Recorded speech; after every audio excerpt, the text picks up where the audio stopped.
నీ పేరు ప్రభువైన యేసుక్రీస్తు నామములో ఇశ్రాయేలు. నీ పేరు ఇక మీదట ఇజ్రాయేల్ అని పిలువబడుతుంది. హల్లెలూయా.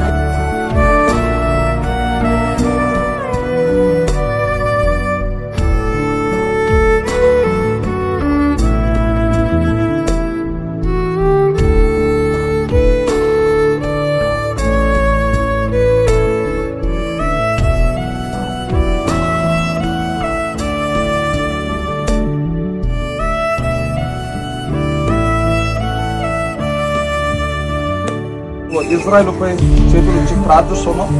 నాయన మధ్యండి బతుకుంటూ నీ కృపను అనుగ్రహించండి. మరలా మేము అద్దరిని చూస్తామని ఒక నిరీక్షణ విశ్వాసం కలిగి ఉండటం యేసుక్రీస్తు నామములో ఆమేన్. చేయవండి ఎలాగా